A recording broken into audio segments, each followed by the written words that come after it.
wa barakatuh darwin amin ya rabbal alamin.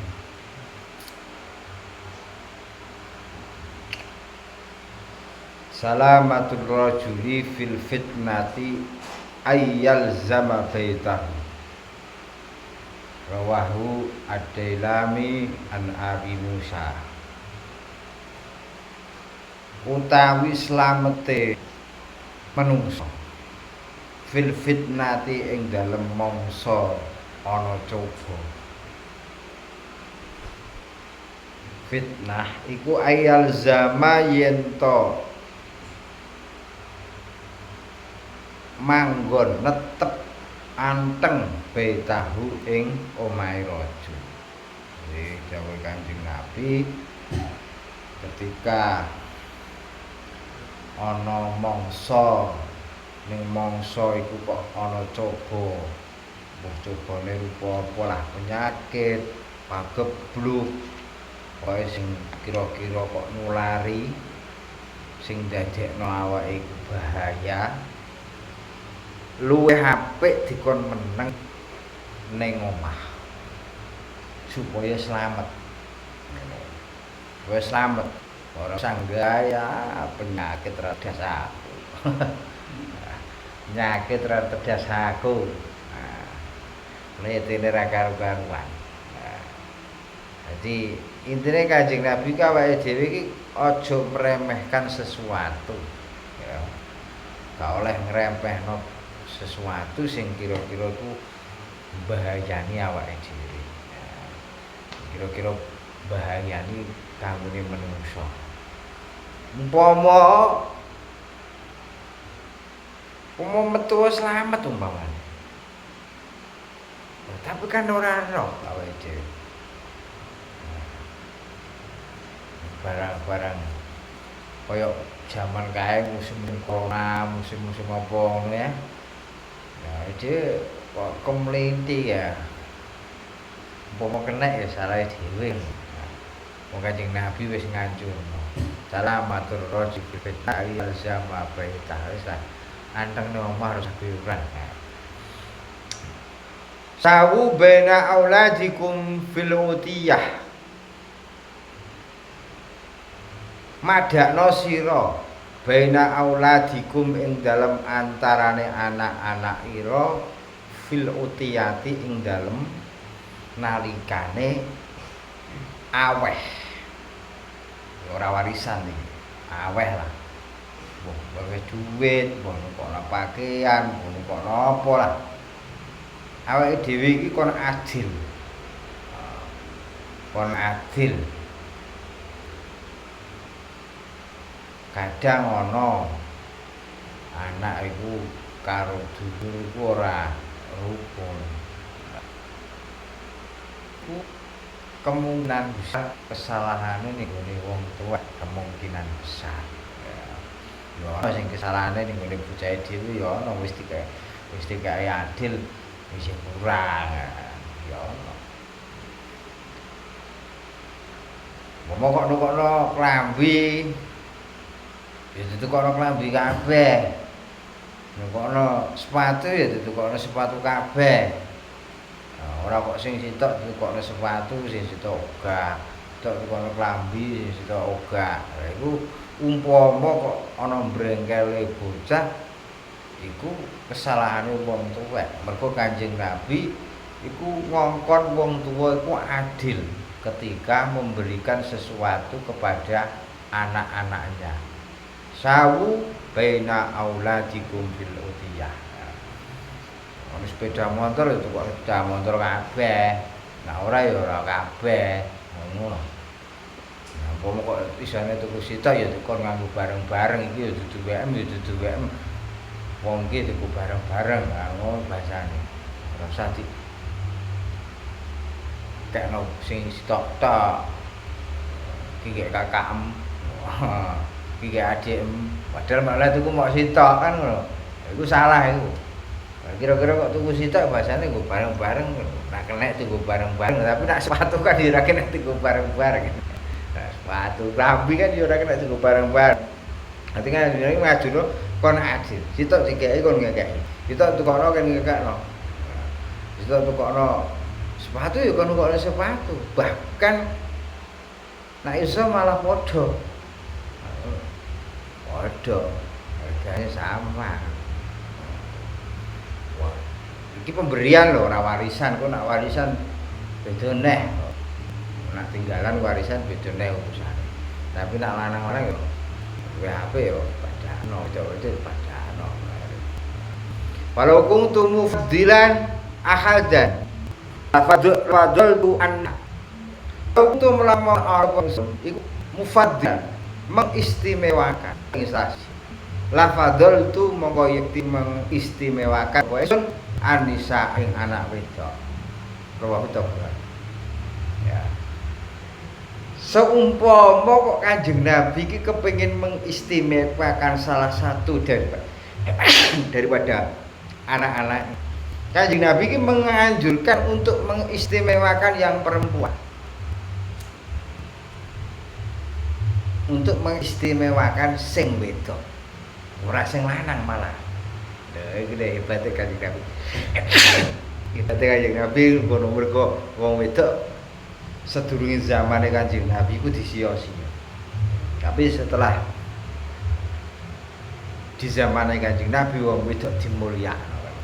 Dadi seumpama kok anake kok lanang wedok kok kepengin mengistimewakan ya diistimewakan sing wedok. Tapi ya tetep padha dikeine, tapi umpama kok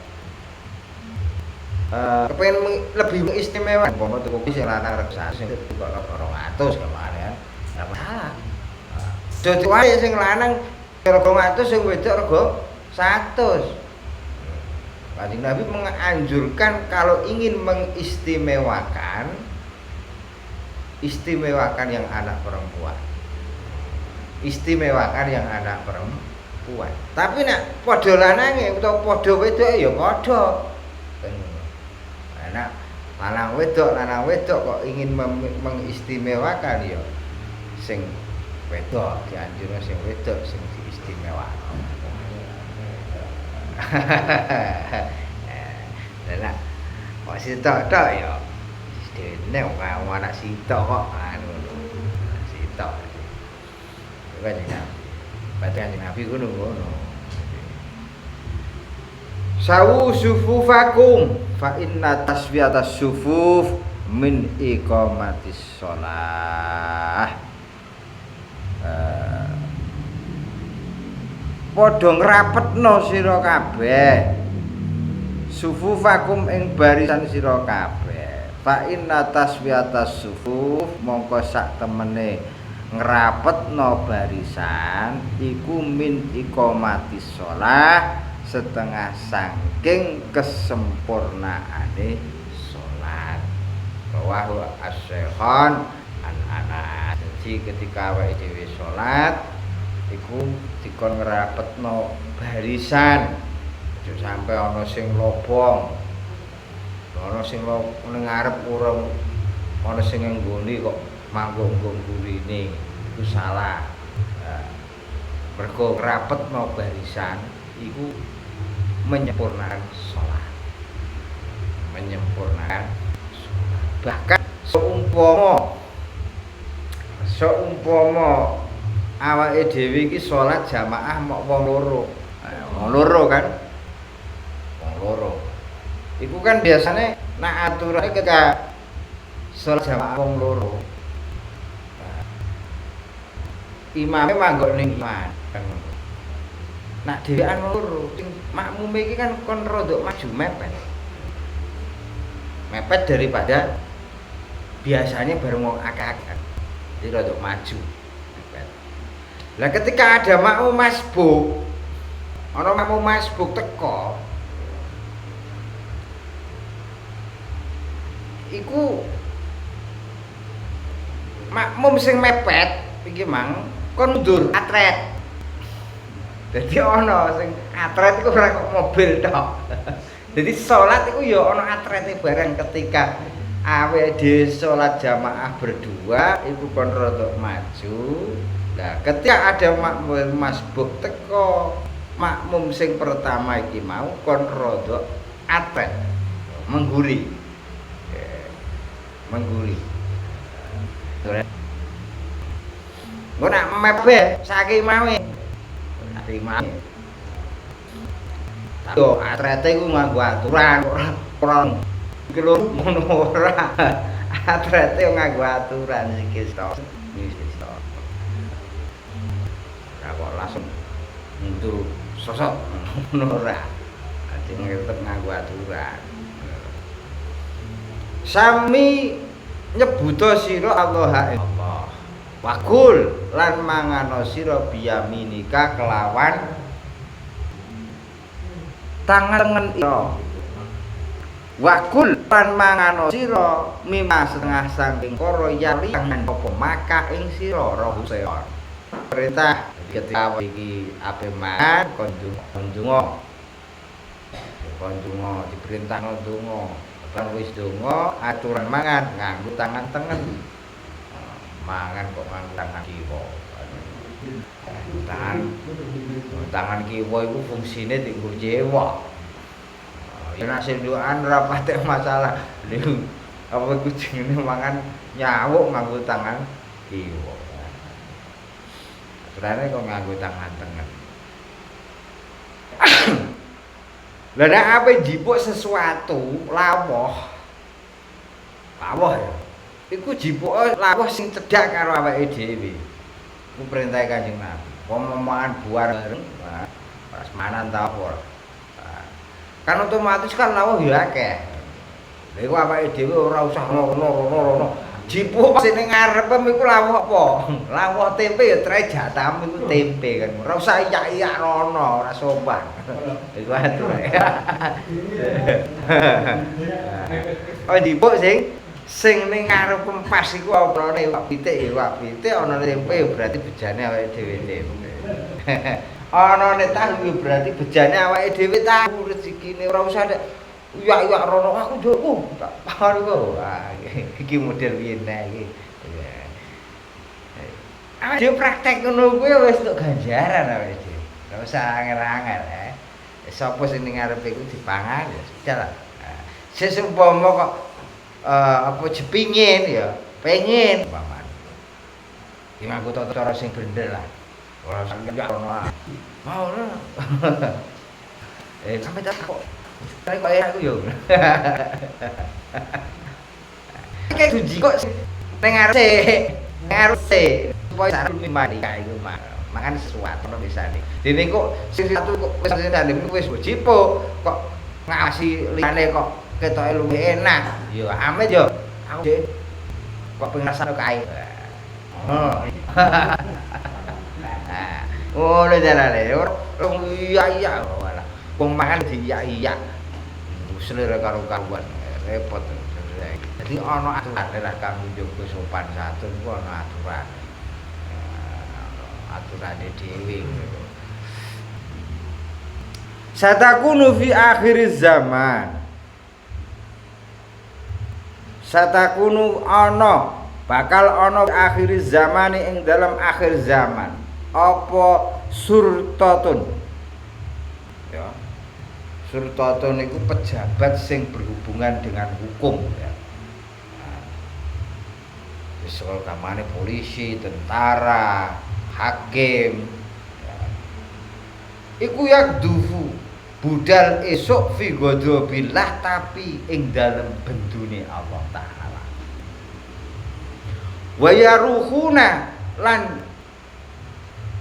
budal sore fi suhtillah ing dalem bendune Allah taala.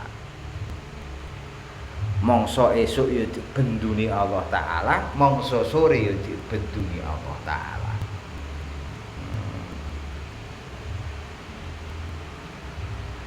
Jadi iki wis diprediksi karo Kanjeng Nabi. Jadi sok ning gone akhir zaman iku bakal ana pejabat sing berhubungan dengan hukum. Sing ngurusi hukum. Ndeke budal sampai mulai iku dalam kondisi dibenduni Allah taala. Karena mungkin dia tidak bersifat adil. ora bersifat adil. Nah pejabat Indonesia saiki kon bersifat adil koyoke kok gak mungkin. Cikku mulai dari kon mlaku sing der ngono koyoke gak mungkin. Pemene nang hakim. Berarti sing nyogok ya menang. Berarti dia oleh nglakoni tugas iku dalam kondisi dibenduni Allah. Nak model kaya ngono.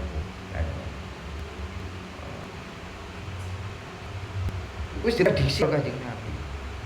Akan datang masa di mana para pejabat-pejabat yang berhubungan dengan hukum, yang ngurusi hukum dalam kondisi melakukan aktivitas mulai esok sampai sore, tapi dalam kondisi dibendoni Allah Ta'ala. Maka oleh ngelakoni tugas ora sesuai dengan aturan. Sing bener kudune dibela, dimenangno, tapi kenyataane banyak sing salah sing dimenangno. Sing bener mlebu hukuman. Akeh sing nyolong pitik mlebu hukuman, sing nyolong duit miliaran lolos. Sing nyolong kayu mlebu hukuman pirang-pirang tahun, sing sak dhuwure ora trimo nyolong kayu, nggotong kayu pirang-pirang truk lolos. Korupsi miliaran triliunan lolos, trimo sing nyolong pitik wae ngisor hukuman pirang-pirang tahun. Itu kan berarti tidak sesuai kan? Wis gak sesuai kan. Dan nek dihukum ya dihukum kabeh kan. Wong padha-padha salah, sing nyolong pitik ya salah, sing korupsi miliaran triliunan ya tuwe. Mulane wis diprediksi karo Kanjeng Nabi akan datang masa para pejabat penegak hukum dalam kondisi dibendoni Allah Ta'ala. Jadi ya jadi gak usah kaget. Ngene hukum Indonesia. Ngene hukum Indonesia wis diprediksi karo Kanjeng Nabi. Mau cuma penegak hukum itu gak denger. Gak denger pancen mbok gak denger ora paham. Akeh pirang-pirang. Fa iyyaka antakuna mim bitonihim, padha sira antakuna yen to ana sapa sira iku min bitonihim setengah saking kancane. Dadi roh tobron. Aja sampe awake dhewe iku umpama dadi penegak hukum iku koyo wong-wong ngono kuwi kan. Ya kudu dadi penegak hukum pejabat sing bener. Ora bener ya repot. Berarti termasuk golongan surtatun yagduna fi ghadabillah wa yaruhuna fi suhtillah.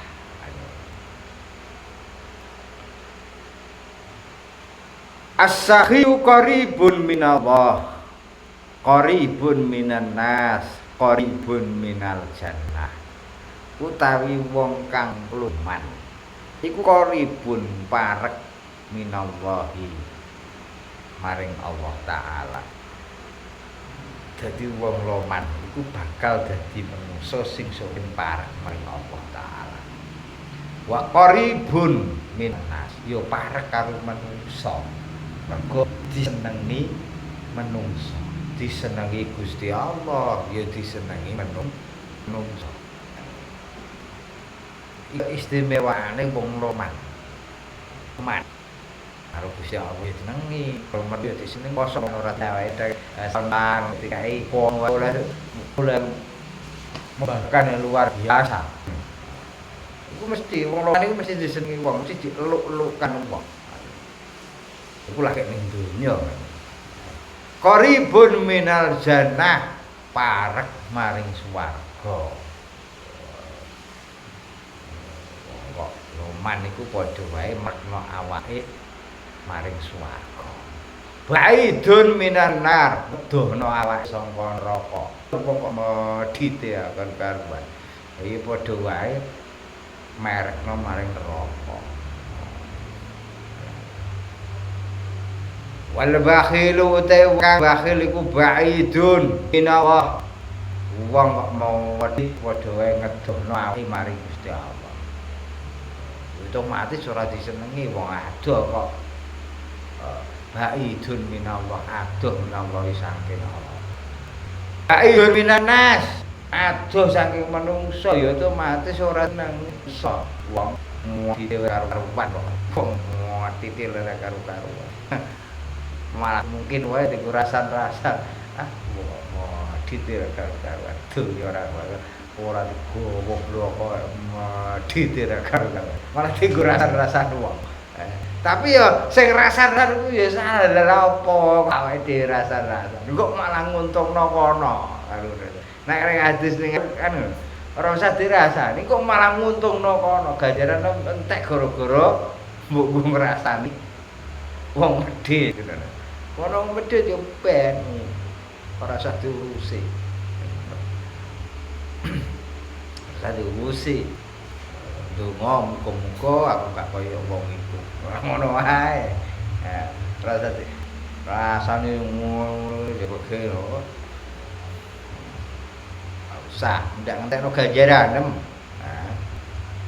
Tapi sing jelas kok wong medhit iku didol manusa, dibenci karo manusa. Baidun minal jannah ya padha wae ngedohno saka neraka. Ngedohno awake dhewe saka surga. Ngedohno awake dhewe saka surga.